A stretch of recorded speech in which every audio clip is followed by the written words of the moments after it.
There's usually a lot of laughter and joy at graduation ceremonies, but why one student was in tears, it might actually make you smile. What you should do with every idea you have, it's a way to level up your life. Before you start something, you need to do this. That's what Denzel Washington says. He's pretty successful, so I think we should at least listen to his advice. And there is enough bad news in the world. I actually have good news. This is at the lowest point and it's been for 50 years. It's your number of the day. That's coming up on the Good News Show with Andy, where I'm all about putting a smile on your face and hope in your heart.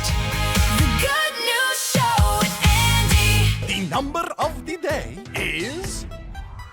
This recently hit a 50-year low. It's the U.S. divorce rate. So I wonder if you've got a long marriage. What's your secret? I heard this one time from someone who had been married for a long time. He said, Andy, when you're wrong, admit it. And when you're right, forget it. What's your best marriage advice? The Bible says to never go to bed angry. My parents did that, and they were together till they passed away. Yeah, and you know one thing I've learned, Jane, is it's not that you just don't ever have disagreements or you just sweep things under the rug. It's that you get the things out and then you figure out a way to compromise. Exactly. Because you're both different. You have different feelings, but you need to keep communication open, like you just said, and talk things out. Talking about keys to a good marriage. A lot of things go into a long marriage, but I think you have to realize always that even if you're in a down and things aren't going really very good, that the top of the next hill is on its way, and all of a sudden things are just going to be wonderful. I love that encouragement, but when you're going through it, it's so tough. It's so tough to see hope on the other side. So how do you live that out in your marriage? You just don't give up. I hope this story makes you smile today. Graduation comes with a lot of emotions.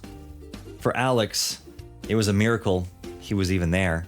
See, when he was a child, he lived in a slum in Haiti. Then the earthquake hit, and his family did whatever they could do to get them out of that situation. Years later, they ended up in America. And despite his severe lack of formal education, he graduated college with honors, scoring in the top 5% academically. And because he was at West Point, they commended him for graduating in the top 5% physically as well. And it wasn't until Alex was about to throw his cap in the air when the tears and the memories really started flowing. See, the reason that Alex wanted to go to West Point goes back to his very first memory after the earthquake. He remembers the first time he felt hope was when American soldiers were helping out their neighborhood. And so he told his dad, one day I will be an American soldier. And 10 years later, he is. I think my one tradition was sleeping in until I think noon the next day. But do your kids have any unique end of school year traditions? My daughter, she's a fifth grader, and her and her friends decided to have a s'more bonfire and homework burning party. And you were cool with it. I thought, I wish I would have thought of that when I was a kid. That's probably exactly what I would do. What's your end of school year tradition? We started going out for ice cream. We started for kindergarten and then went all the way through high school. And her junior year, there was something going on with her friends the last day of school, and I was very sad, and I cried, and I went to the gas station and bought an ice cream bar and sat there and ate it by myself. And then she called, and she said, Mom, I can't miss this. Will you meet me at Dairy Queen? And then when she was a senior, I cried and cried and cried because that was the last one. But then, of course, she went to college, and she called me on the last day of freshman year of college and said, aren't you coming down to have ice cream with me? What should you do with every idea you have in your head? And I know you have a lot of them. Well, here's what to do with that and level up your life. Write them down. Or I guess you can come up with a new, more technological way to do it. Because you never know when a random idea that has no application now could be a game changer later on. Who knows? It could be like the next $1 million idea, like the next pet rock. Or hold on, let me give you a better, more modern example, like the next Facebook. You just never know. Boy, this is a good reminder of what God has done for you and for me. Chad says, I look at that verse in the Bible that Jesus said, dying on the cross, Andy, and he said, my God, why have you forsaken me? He says, my cry is usually, my God, why have you not forsaken me? And his answer is always the same. Behold, Christ crucified for you. Your focus makes all the difference. For example, when you focus on the competition, you become reactive. When you focus on improving yourself, you become innovative. Two things that can help you make progress in your life: consistency and commitment. And Denzel Washington shared that in an acceptance speech. It's your Daily Joy Scroll. Without commitment, you'll never start. But more importantly, without consistency, you'll never finish. It's not easy. If it was easy, there'd be no Denzel Washington. So keep working, keep striving, never give up, fall down 7 times, get up 8. Ease is a greater threat to progress than hardship. So keep moving, keep growing, keep learning. See you at work. This is Aaron. Hey, I was listening a while back, and I know the second you said it, you regretted it, where you were talking about you have to put up with me and I have to put up with you.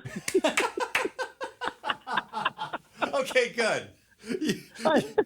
You got it. No, I have no problem putting up with you. I feel like it's the other way around. Yes, you're stuck with me.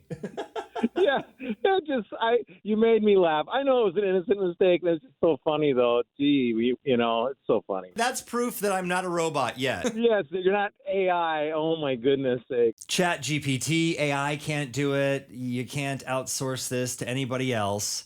Worrying is the one job you cannot farm out. But Max Lucado says you can overcome it. There's no better place to begin than in Psalm 23:2, which says, He leads me beside the still waters. What to do next time your hair stands up in the back of your neck, whether it's somebody in person that's really pushing your buttons or somebody on social media. It usually seems like it's most social media, right? This is what Jessica does. She says, I get curious when I become defensive. I ask myself, why am I feeling this? Am I actually in danger and need to defend myself? Is what this person's saying actually about me? Or am I just interpreting it that way? Will it be helpful to dive into a conversation about it, or can I just process it on my own and move on? I think, again, just like our kids ask, we get annoyed by it, but it's really a great question. We probably should ask ourselves more, why? If you have a college student in your life, or you are one, it's pretty much on your mind the whole time you're in school. How am I going to get a job afterwards? And Brian is here, who's a college professor and also wrote the book called Becoming Whole. You do a pretty interesting exercise where you ask your students this every single year. And what are their answers? You should study hard. You should major in computer science, not philosophy. You should learn how to write a resume. You should learn how to use your dad's connections. You should learn how to get through a job interview. It's all about technique.